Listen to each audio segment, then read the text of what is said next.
Commander Thane pressed his long fingers against the control panel and watched the blue planet spin slowly on the viewing screen. Earth looked peaceful from this distance. White clouds moved across green and brown continents. The ocean sparkled under the light of their yellow star. "What do you see down there, Commander?" asked his second officer, Lieutenant Vex. The younger Velkari stood behind him with a data tablet in his hands. "Another primitive world," Thane replied. He had been studying planets like this one for over 50 years. The pattern was always the same. Young species that had barely learned to leave their home world. They fought wars. They poisoned their air and water. They had no idea that advanced civilizations watched them from the darkness of space. The scanner beeped softly. Numbers and symbols filled the side of the viewing screen. Thane read them with practiced eyes. "Population approximately 8 billion, he said out loud. Lieutenant Vex wrote notes on his tablet. "Technology level suggests they discovered spaceflight only recently. They have small settlements on their moon and a few basic stations orbiting their planet. Down on Earth," Hyunki walked across the construction site in Seoul. The massive metal dish behind him was nearly complete. Workers in bright orange safety suits moved around the structure like tiny ants. The dish was bigger than a football stadium and pointed toward the stars. "Sir, the quantum array is ready for testing," said his assistant, a young woman with oil stains on her hands. Hyun-Ki nodded. He had been working on this project for 3 years. The government told people it was for deep space communication. They said it would help them talk to the lunar colonies faster. But Hyun-Ki knew better. This machine could do much more than send messages to the moon. "Run the first test tonight," he told his assistant. "But keep the power levels low. We do not want to attract attention yet." High above them, Commander Thane continued his observations. The Velkari ship was invisible to human eyes. Their stealth technology was centuries ahead of anything these primitive beings could detect. "They have nuclear weapons," Lieutenant Vex reported. "Enough to destroy their own planet several times over." Thane was not surprised. Most young species developed weapons before they developed wisdom. It was one of the great filters that kept the galaxy from being overrun by aggressive primitives. Many species destroyed themselves before they could threaten others. "Any signs of faster-than-light travel?" Thane asked. "None, sir. Their fastest ships would take thousands of years to reach even the nearest star system." In the deep ocean off the coast of Korea, Nari descended in her research submarine. The water around her was black as space. Strange creatures swam past the small windows. Some glowed with their own light. Others had huge eyes that reflected her submarine's bright lamps. But Nari was not looking for fish today. She was looking for something the government had asked her to find, something that had crashed into the ocean 3 months ago, something that was not from Earth. Her sonar pinged steadily. The sound bounced off the ocean floor and returned to her submarine. Most of the seafloor looked normal, sand and rocks and the occasional shipwreck, but there was something else down there, something that did not belong. "There," she whispered to herself as her sonar found what she was looking for. On the ocean floor, half buried in mud, was a piece of metal unlike anything humans had ever made. It was smooth and curved and seemed to bend light around itself. Nari had been studying pieces like this for months. Each one taught her something new about materials science and physics. Back on the Velkari ship, Thane was finishing his report. Every observation mission required detailed documentation. The Velkari Empire had strict rules about first contact. They only approached species that met certain requirements. Advanced technology, peaceful intentions, stable governments. "Recommendation?" Lieutenant Vex asked. "Continue observation for another 1,000 years, Thane said without hesitation. "This species is nowhere near ready for contact.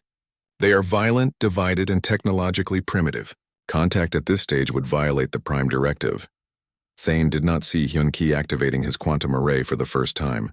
He did not notice the brief pulse of energy that reached out from Earth and touched his ship for just a moment. The pulse was so weak and quick that his instruments barely registered it. He also did not see Nari carefully extracting the alien metal from the ocean floor. Her submarine's mechanical arms moved slowly and precisely. She had done this many times before. Each piece of alien technology was carefully catalogued and sent to secret laboratories around the world. In a military facility hidden beneath the mountains of South Korea, Colonel Park studied photographs of the Velkari ship.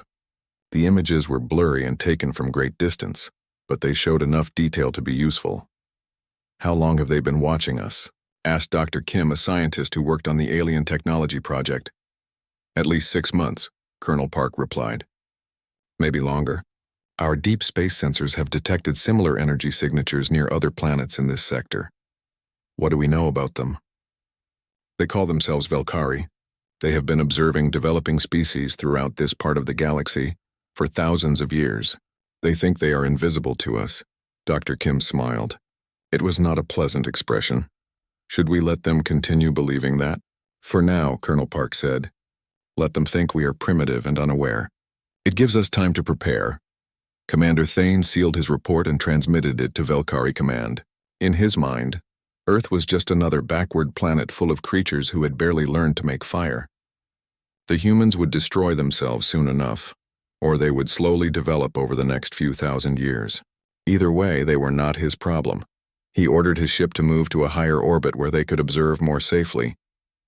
The Velkari had been doing this for so long that it had become routine. Watch, document, report, move on. But as his ship rose through the darkness of space, Thane did not notice the small human probe that followed at a respectful distance. Its engines were silent and its hull was coated with materials that absorbed sensor waves instead of reflecting them. On Earth, in facilities hidden around the globe, humans were already learning. They studied alien metal and alien energy patterns. They built new machines and developed new theories. Most importantly, they planned. The Watchers had become the Watched. They just did not know it yet. The game had begun. 6 months had passed since Commander Thane first laid eyes on Earth. The Velkari ship continued its slow orbit around the blue planet. Every day brought new observations. Every day confirmed what Thane already believed.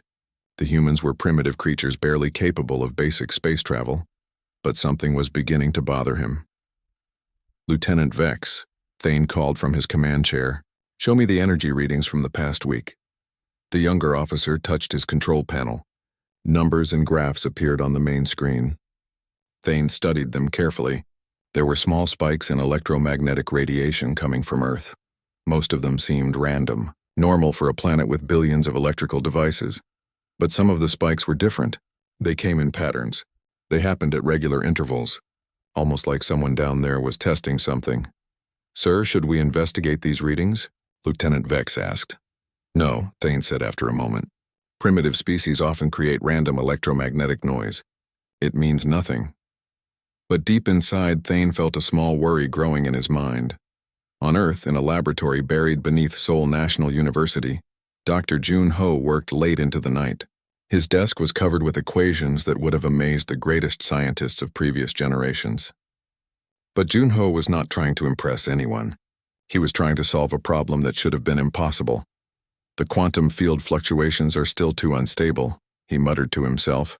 His assistant, a graduate student named Hyojin, looked up from her computer. Professor, maybe we are pushing the mathematics too hard.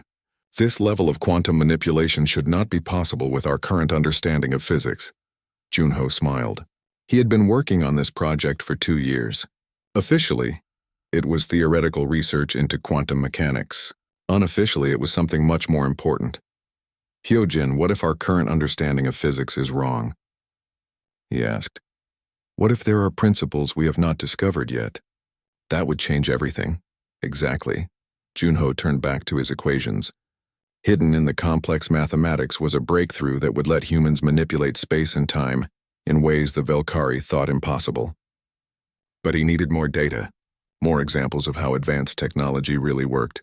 Fortunately, the government was providing him with very interesting materials to study. In another part of Seoul, Colonel Mi-young sat in her underground command center. Dozens of screens surrounded her desk. Each one showed a different view of the space around Earth. Satellites, telescopes, and secret monitoring stations all fed information to this room. Ma'am, we have movement, reported Sergeant Lee from his workstation. Mi-young looked at the main screen. It showed a computer-generated image of the area around Earth. The Velkari ship appeared as a red dot moving slowly through space. Have they changed their orbit? She asked. Yes, ma'am. They moved to a higher position 3 hours ago. Our deep space sensors tracked the entire movement. Mi-young nodded. The aliens thought they were invisible. They had no idea that human technology was already advanced enough to track their movements. The humans had been watching the Watchers for months. Any changes in their communication patterns? They sent another report to their home system yesterday. Same encryption method as before. Our computers are still working to decode it. Mi-young smiled grimly. The aliens were careful with their communications. But they were not careful enough. Human computers were getting better at breaking alien codes every day. Keep monitoring, she ordered. I want to know everything they do. Meanwhile, in the coastal city of Busan, cultural anthropologist Dr. So-jin finished typing her latest research paper. The title was simple but important. Preparation Protocols for Interstellar Cultural Exchange. Her colleague, Professor Bei, read over her shoulder. So-jin, this paper assumes that humanity will make contact with alien civilizations soon. Do you really think that will happen? So-jin saved her document and turned in her chair. Professor Bei, do you think we are alone in the universe? Of course not. But the distances between stars are so vast. Contact might not happen for thousands of years. What if I told you that contact might happen much sooner than anyone expects? Professor Bei laughed. I would say you have been reading too much science fiction. But So-jin was not joking. She had been working with government advisors for over a year. Her job was to develop protocols for first contact with alien species, cultural exchange programs, translation methods, diplomatic procedures. The government told her it was theoretical work, planning for distant possibilities. But So-jin suspected the truth was much more immediate. High above Earth, Commander Thane was having his own suspicions. The electromagnetic readings from the planet were becoming more frequent, more organized, and his communication officer had reported something disturbing.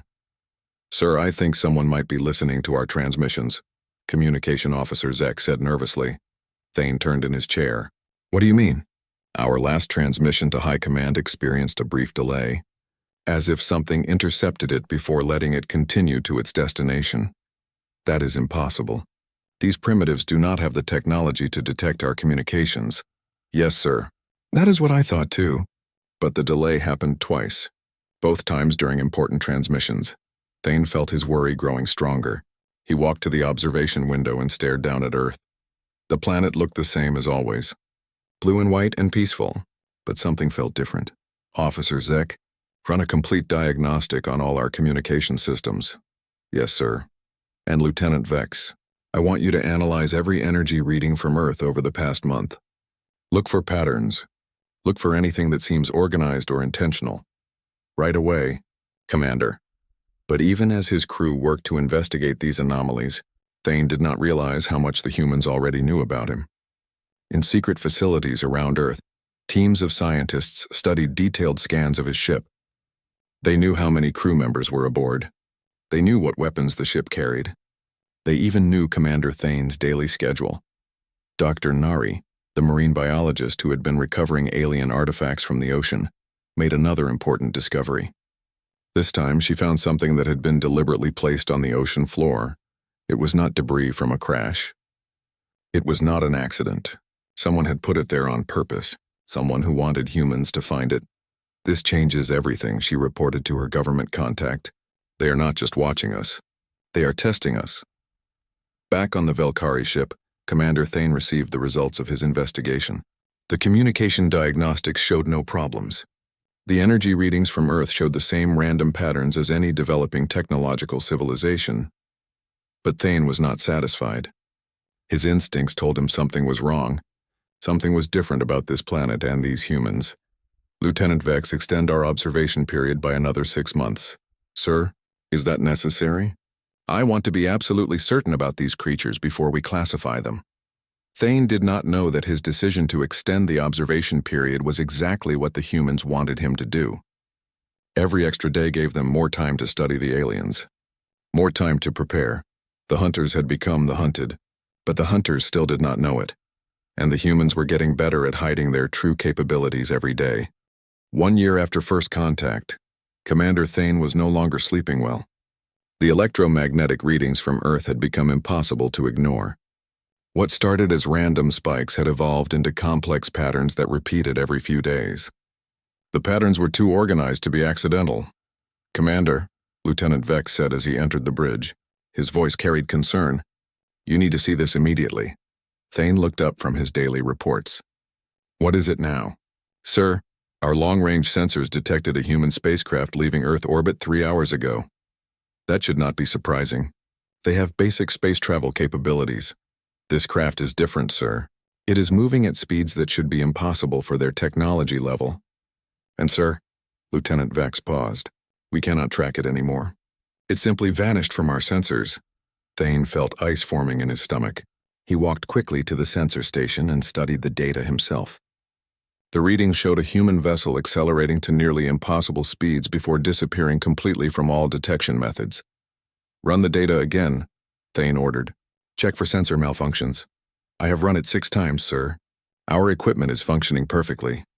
Deep beneath the mountains of Korea, former military engineer Dong-woo put down his tools and stepped back from his workbench. The device in front of him looked like a simple metal box. But inside that box was technology that could change the balance of power in the galaxy.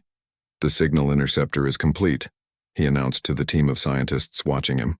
Dr. Park, the project leader, smiled with satisfaction. How effective is it? It can intercept, decode, and analyze any Velkari communication within a range of 50,000 kilometers. Better yet, it can do this without the sender knowing their message was intercepted. And the reverse engineering project? Dong-woo walked to another table where pieces of alien technology were arranged in neat rows. We have successfully replicated their basic energy systems.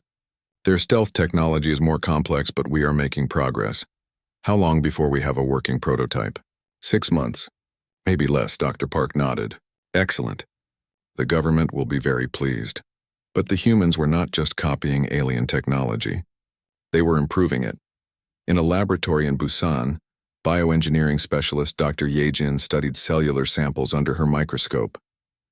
The samples had been taken from Velkari biological waste that their ship had discharged into space months ago. Human satellites had collected the waste before it could drift away from Earth. Fascinating, Ye-jin murmured to her assistant. Their cellular structure is completely different from human biology. In what way, doctor? Their cells are much more efficient at processing oxygen. Their muscle fibers are denser.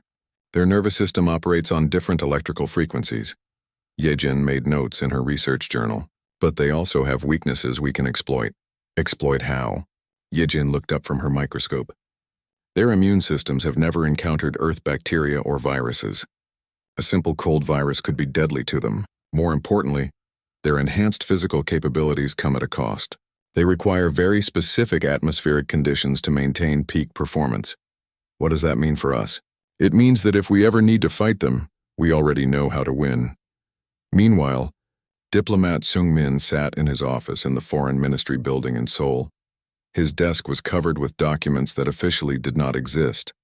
Protocols for first contact, translation dictionaries for alien languages, strategic assessments of various galactic civilizations. His secretary knocked on the door. Sir, the president wants to see your latest report. Which report? Sung-min asked, though he already knew the answer. The one about the Velkari diplomatic preferences. Sung-min gathered his papers. For the past year, he had been studying intercepted Velkari communications. Not just their technology, but their culture, their government structure, their military hierarchy, their decision-making processes. The humans knew more about Velkari society than most Velkari knew about themselves. Tell the president I will be there in 10 minutes, Sung-min said. High above Earth, Commander Thane was dealing with a crisis of his own. 3 more human spacecraft had been detected leaving Earth in the past week. All of them had displayed impossible capabilities before vanishing from sensors. Sir, Communication Officer Zek reported nervously. We have another problem. Our communications with High Command are being intercepted. What do you mean intercepted? Someone is reading our messages, sir. They are being very careful about it. But our encryption analysis shows clear signs of unauthorized access. Thane felt the ice in his stomach spreading to his chest. How is that possible? Our encryption methods are thousands of years ahead of human technology. I do not know, sir. But it is definitely happening. Lieutenant Vex approached the command chair with another data tablet. Commander, I have completed the analysis you requested. The energy patterns from Earth are not random. They are following a specific sequence that repeats every 72 hours. What kind of sequence? It appears to be some sort of scanning protocol. Sir, I think they are scanning us. The bridge fell silent. Every Velkari officer stared at their commander. The implications were staggering. If the humans could scan their ship, then they were far more advanced than anyone had believed. How long has this been happening? Thane asked quietly. Based on our data, at least 8 months, possibly longer. Thane walked to the observation window and looked down at Earth. The planet no longer seemed peaceful and primitive. It seemed dangerous, like a trap waiting to spring shut. Sir, Officer Zek said from his communication station, we are receiving a transmission from Earth. From Earth? Thane spun around. That is impossible. They do not have the technology to send messages this far into space. The transmission is on our own communication frequency, sir. They are using our own protocols. Thane felt his world turning upside down. Put it on the main screen. The viewing screen flickered. Then a human face appeared. It was a middle-aged man with kind eyes and a gentle smile. He spoke in perfect Velkari language. Greetings, Commander Thane. My name is Ambassador Kim. I represent the United Earth government. We would like to invite you and your crew to visit our planet for diplomatic discussions. The bridge was completely silent. Every Velkari stared at the screen in shock. We know you have been observing us for over a year, Ambassador Kim continued. We appreciate your patience and your careful approach. We believe it is time for our peoples to meet officially. The transmission ended. The screen went dark. Thane stood frozen. Everything he believed about humanity had just been destroyed. They were not primitive. They had been aware of the Velkari presence from the beginning. They had been studying the aliens while pretending to be ignorant. Commander, Lieutenant Vex whispered. What do we do now? Thane did not answer immediately. He was thinking about all the reports he had sent to Velkari High Command. All the assessments that classified humans as primitive and harmless. All the recommendations to maintain distance for another 1,000 years. Sir? Lieutenant Vex asked again. Send a message to High Command, Thane said finally. Tell them we need to revise our assessment of this species. What should the new classification be? Thane looked at Earth one more time. The planet that had seemed so simple and innocent now appeared complex and threatening. The humans had been playing a game of deception for over a year, and they had been winning. Classification unknown, Thane replied. Recommend immediate consultation with the Strategic Assessment Division. But even as he gave the order, Thane suspected it might already be too late. The humans had been preparing for this moment much longer than anyone realized, and they seemed to know exactly what they were doing. The prey had revealed themselves to be predators, and the hunters had just realized they were in serious trouble. 18 months after their first observation of Earth, the Velkari found themselves in a position they had never experienced before. They were being hunted. Commander Thane paced nervously around his bridge. The past 3 weeks had been a nightmare of discoveries. Human ships appeared and disappeared at will around their position. Velkari communications were being intercepted faster than they could send them. Most disturbing of all, the humans seemed to know things about Velkari military procedures that should have been impossible. Sir, we have another problem, Lieutenant Vex reported from his station. His voice shook slightly. Scout Ship 7 has not reported in for 6 hours. Send them another communication request, Thane ordered. I have sent 12 requests, Commander. No response. Thane felt his hearts beating faster. The Velkari had 3 hearts, and all of them were working overtime now. Scout Ship 7 was the 3rd vessel to go missing in the past month. Each time the ship simply vanished without any distress signal or explanation. Could they have suffered mechanical failure? Thane asked, though he already suspected the answer. Unlikely, sir. The chances of 3 separate mechanical failures in 1 month are extremely small. On Earth, in a secure facility beneath the city of Daegu, cryptographer Jin Woo smiled as he finished decoding another Velkari military transmission.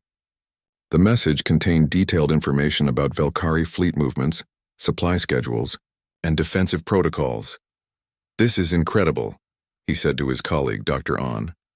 Their military communications are completely open to us now. We know more about their fleet positions than their own admirals do. Dr. An looked over Jin Woo's shoulder at the decoded message. What does this one say? It is a request for reinforcements. Commander Thane is asking for additional ships to help with the Earth observation mission. Are they sending help? Jin Woo scrolled down to read the rest of the message. No, Velkari High Command is refusing the request. They think Thane is overreacting to a primitive species. Little do they know, Dr. Ahn said with a grin. But the humans were not just intercepting alien communications, they were actively studying individual Velkari crew members. In Seoul National University, xenopsychologist Dr. Yoon Hee had developed detailed psychological profiles of every alien on board the observation ship. She knew their names, their ranks, their personal histories, and their individual weaknesses. Commander Thane is the most dangerous, she explained to her research team. He has experience with first contact situations, but he is also cautious by nature. He will not act aggressively unless he feels directly threatened. What about the others? Asked her assistant. Lieutenant Vex is young and inexperienced. He looks up to Thane but lacks confidence in his own judgment. Communication Officer Zek is nervous and prone to making mistakes under pressure. Yoon-hee pointed to photographs on her wall. Each picture showed a different Velkari crew member. The images had been taken using long-range scanners that could see through the alien ship's hull. The key is to keep them off balance, she continued. Make them feel like they are losing control of the situation. Confused enemies make poor decisions. Meanwhile, in the Busan shipyard, spacecraft engineer Tai Hyung was putting the finishing touches on humanity's latest creation. The ship looked nothing like traditional human vessels. It was sleek and curved like the Velkari designs, but with improvements that even the aliens had not thought of. The stealth system is ready for testing, he announced to the project supervisors. General Hong, the military officer in charge of the project, nodded approvingly. How does it compare to Velkari stealth technology? Our system is approximately 30% more effective than theirs, Tae-hyung replied proudly. We took their basic design and improved it using principles they do not understand. What kind of principles? Quantum field manipulation. The Velkari use simple light-bending technology. We use controlled space-time distortion. To their sensors, our ships do not just become invisible, they cease to exist entirely. General Hong smiled. It was the kind of smile that would have made Commander Thane very nervous if he could have seen it. Back on the Velkari observation ship, the situation was getting worse every day. Their long-range sensors were detecting human vessels throughout the local star system. Ships that appeared for brief moments before vanishing again, ships that seemed to be watching the watchers. Commander, Officer Zek called from his station. I am detecting an energy buildup on Earth. What kind of energy buildup? Unknown, sir. The signature does not match any known human technology. But it matched Velkari technology perfectly, because the humans had built their new weapons using alien principles. Thane walked to the sensor display and studied the readings. The energy buildup was massive. Whatever the humans were powering up, it was drawing more electricity than most small planets used in a year.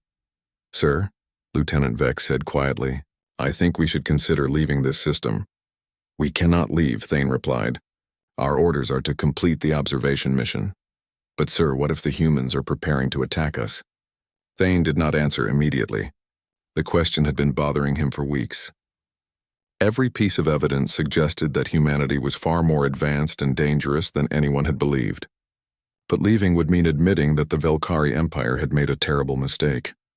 We stay, Thane said finally, but increase our defensive readiness to maximum level.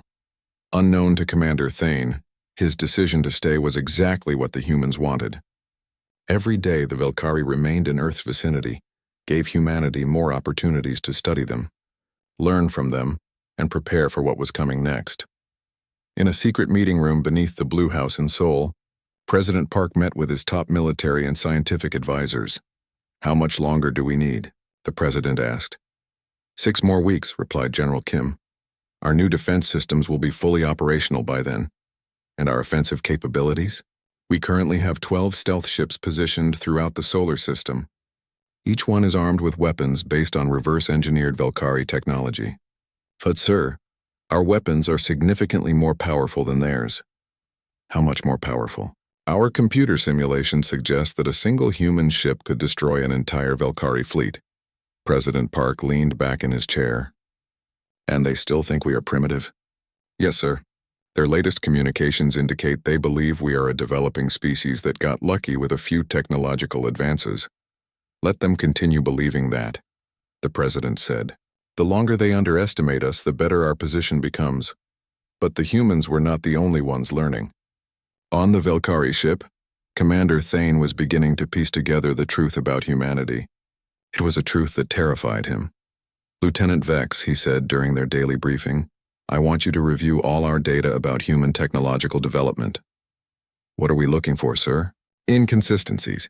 Things that do not make sense. Signs that we have been wrong about this species from the beginning." Lieutenant Vex spent the next several hours analyzing their data. What he found made his blood run cold. "Commander," he reported, "the humans showed signs of advanced technology from the very first day we began observing them." "What do you mean?" "Their electromagnetic signatures, their energy usage patterns, even their spacecraft designs. Everything suggests they have been space-capable for much longer than we believed." "How much longer?" "Based on this data, sir, I estimate they have been operating in deep space for at least 50 years. Maybe longer." Thane stared at the evidence displayed on the main screen. The truth was undeniable. Humanity had been deceiving the Velkari from the very beginning. They had made themselves appear primitive and harmless while secretly studying their observers. "Sir?" Lieutenant Vex asked nervously. "What do we do now?" Thane looked out at Earth one more time. The planet that had seemed like easy prey now looked like the lair of apex predators. Predators who had been patiently setting a trap for over a year. "We prepare for the possibility that we are in serious danger," Thane said quietly. But preparation might already be too late. The humans had been preparing for this confrontation much longer than the Velkari realized. And they held every advantage. The hunters had truly become the hunted. 2 years after first observation, the Velkari Empire made a decision that would seal their fate. High Command had grown tired of Commander Thane's warnings about human capabilities. They decided to end the observation mission and initiate contact under their own terms. "You worry too much." "Thane," Admiral Orcs said during the encrypted communication from Velkari Prime, "these humans may have some unexpected technologies, but they are still a young species. We will approach them with a diplomatic fleet and establish peaceful relations." Commander Thane felt dread spreading through his body. "Admiral, I strongly recommend against direct contact at this time. The humans are far more advanced than our initial assessment suggested." "Nonsense. Our intelligence indicates they have basic space travel and some crude energy weapons. Nothing that poses a threat to Velkari ships. Sir, 3 of our scout vessels have disappeared. Our communications are being intercepted. The humans have been watching us for months." Admiral Korex's image on the screen showed impatience. "Commander, you have been in deep space too long. You are seeing threats where none exist. The diplomatic fleet will arrive at your position in 10 days. Prepare for first contact protocols." The transmission ended. Commander Thane stared at the blank screen and realized his superiors had just made the biggest mistake in Velkari history. On Earth, in the presidential palace in Seoul, the news of the approaching Velkari diplomatic fleet was received with careful preparation. President Park sat at the head of a conference table surrounded by his top advisors. "How many ships are coming?" asked General Kim. 12 vessels, replied Intelligence Director Cho. 1 command ship, 6 escort cruisers, and 5 support craft. They will arrive in 10 days. Do they suspect this is a trap? Commander Thane suspects something, but his superiors believe we are primitive. They think this will be a simple first contact situation where they hold all the advantages. President Park smiled coldly. Let them continue believing that. How are our preparations? Defense Minister Lee consulted his notes. All defensive systems are online. Our stealth fleet is positioned and ready. Most importantly, our negotiation team is prepared. Tell me about the negotiation team. Ambassador Bo-Ram will lead the talks. She has been studying Velkari culture for 2 years. Dr. Chan Wu will serve as technical advisor. Cultural attaché He Jin will handle the ceremonial aspects. And they understand their roles? Perfectly.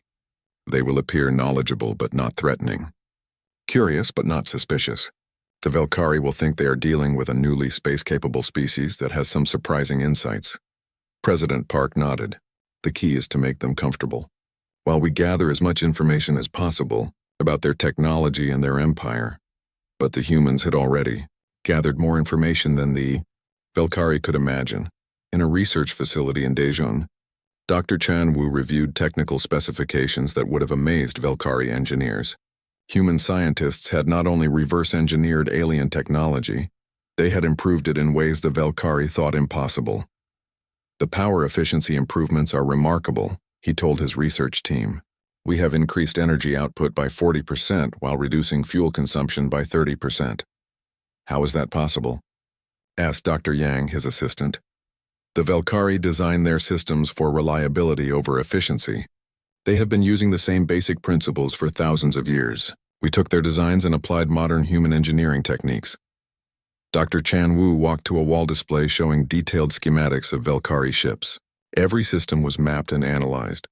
The humans knew the aliens' strengths and weaknesses better than the aliens themselves. During the negotiations, I will casually mention some of these improvements. The Velkari will think we are sharing primitive insights that happen to be correct. They will not realize we have completely surpassed their technology. Meanwhile, cultural attaché He Jin was preparing gifts for the Velkari delegation. But these were not ordinary diplomatic gifts. Each item contained subtle improvements to Velkari technology that would demonstrate human capabilities without appearing threatening. This communication device, she explained to her staff, appears to be based on basic Velkari designs, but it incorporates quantum encryption methods that are centuries ahead of anything they currently use. Will they notice the improvements? Eventually. But by then it will be too late for them to do anything about it. He-Jin picked up another gift, a small decorative sculpture that looked completely innocent. This contains a complete database of Velkari military protocols, fleet positions, and strategic plans. Information we gathered by intercepting their communications for 2 years. Why are we giving them their own information? To show them that we know everything about them. When they analyze this gift later, they will realize the true extent of human intelligence capabilities. 10 days later, the Velkari diplomatic fleet arrived at Earth. Commander Thane watched nervously as the 12 ships took position around his observation vessel. The fleet commander, Admiral Voss, established communication immediately. Commander Thane, you will join the diplomatic mission as a cultural advisor. Your long observation of this species will be valuable during negotiations. Admiral, I must warn you again. The humans are not what they appear to be. Noted, Commander. But we are here now, and we will complete our mission. The first meeting took place on the human space station that orbited Earth. The station appeared to be a simple construction of metal and glass, but Velkari sensors detected energy signatures that seemed impossible for human technology. Ambassador Bo-Ram greeted the Velkari delegation with perfect ceremony. She spoke their language flawlessly and followed their cultural protocols precisely. Too precisely. Welcome to our system, honored visitors, she said in formal Velkari. We have prepared quarters for your delegation and arranged cultural exchange sessions. Admiral Voss was impressed by her language skills, but not suspicious. Many species learned alien languages quickly when motivated by first contact situations. Thank you, Ambassador. We look forward to learning about your civilization. But as the negotiations proceeded, Commander Thane noticed disturbing details.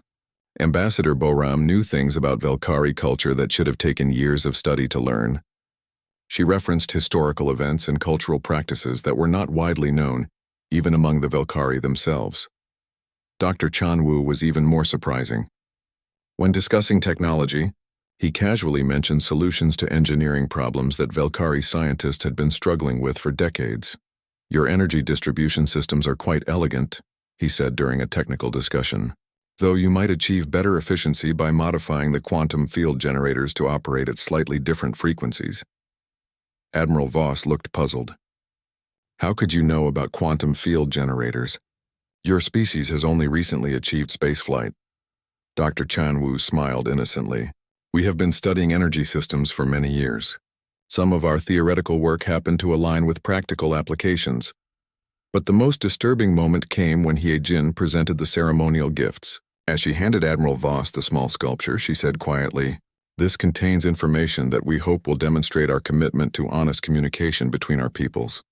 Later, when the Velkari analyzed the gifts in their ship's laboratory, they discovered the horrible truth.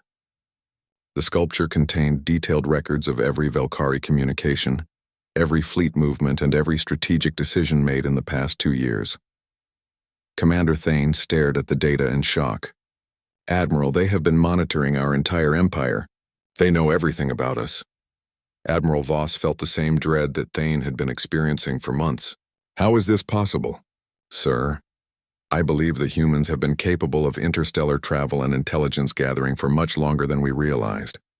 This entire first contact situation has been orchestrated by them. What do you mean orchestrated? Commander Thane looked at the evidence displayed on their screens. Human technology that surpassed Velkari capabilities. Cultural knowledge that should have taken decades to acquire.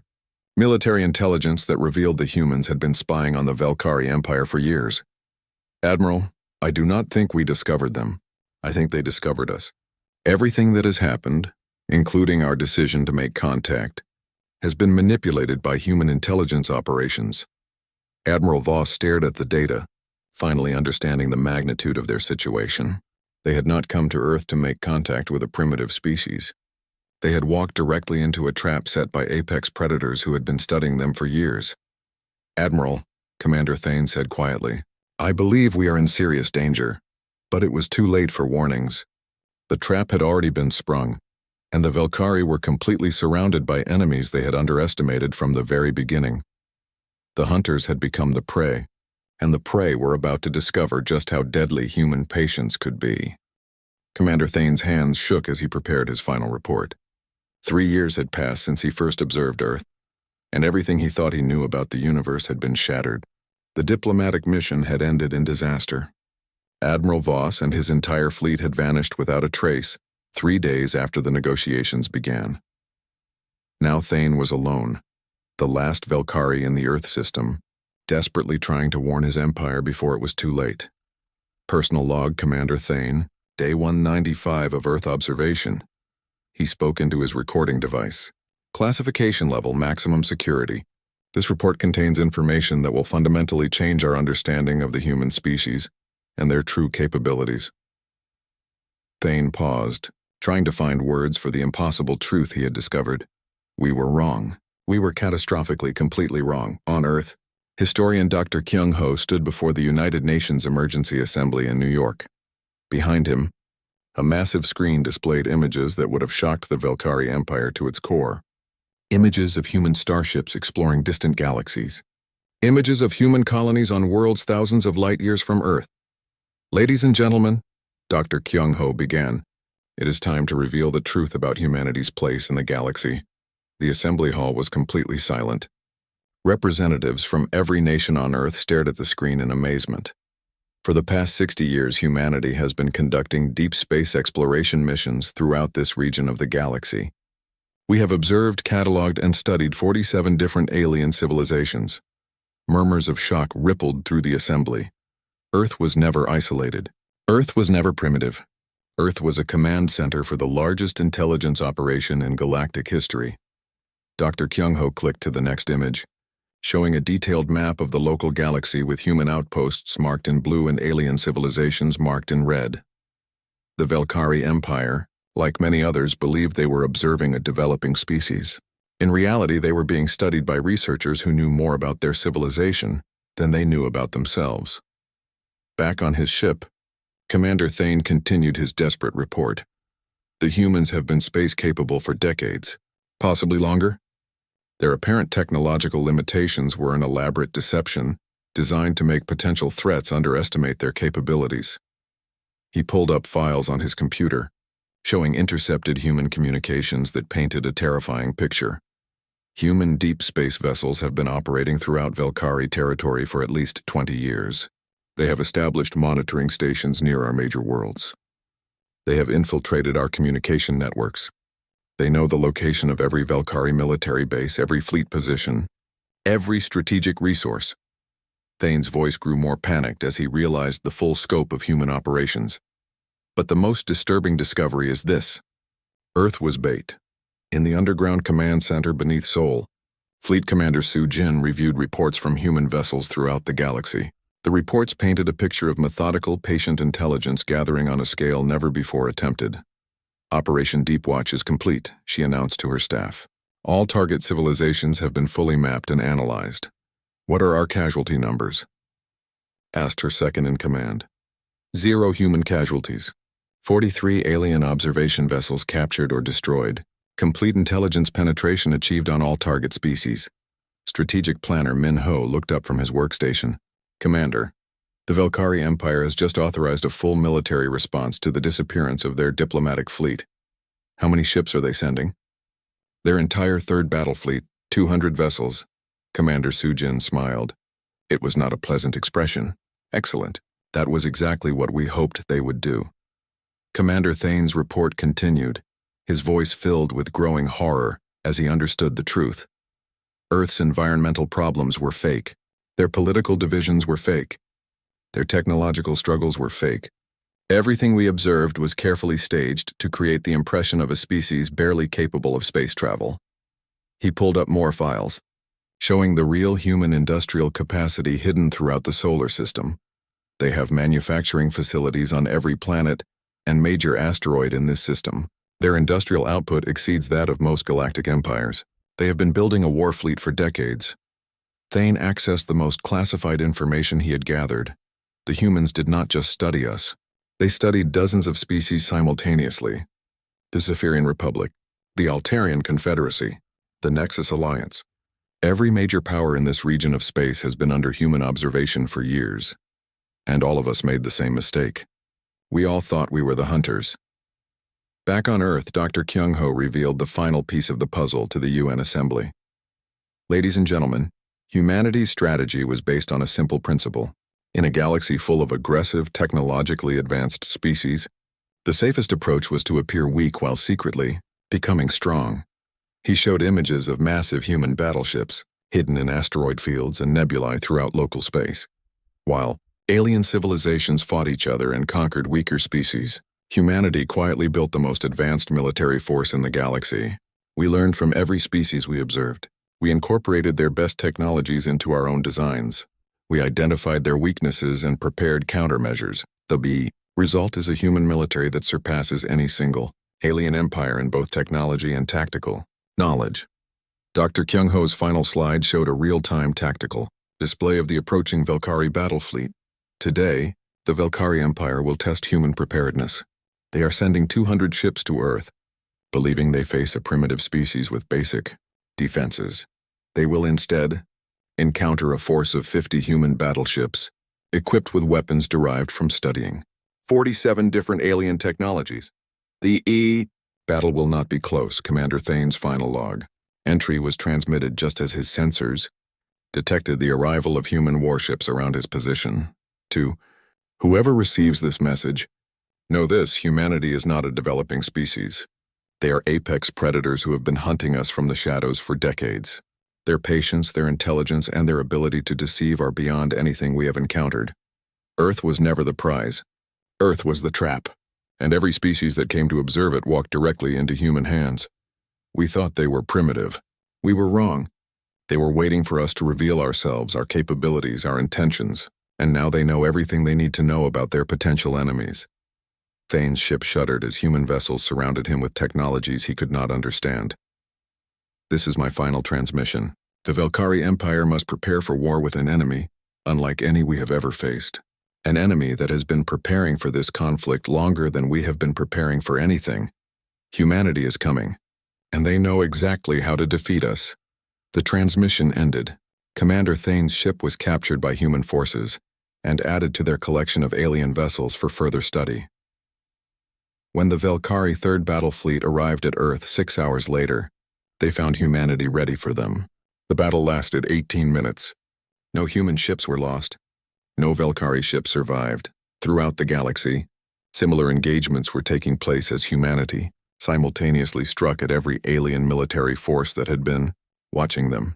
The species that thought they were the hunters discovered they had always been the prey, and the prey had finally decided to stop hiding.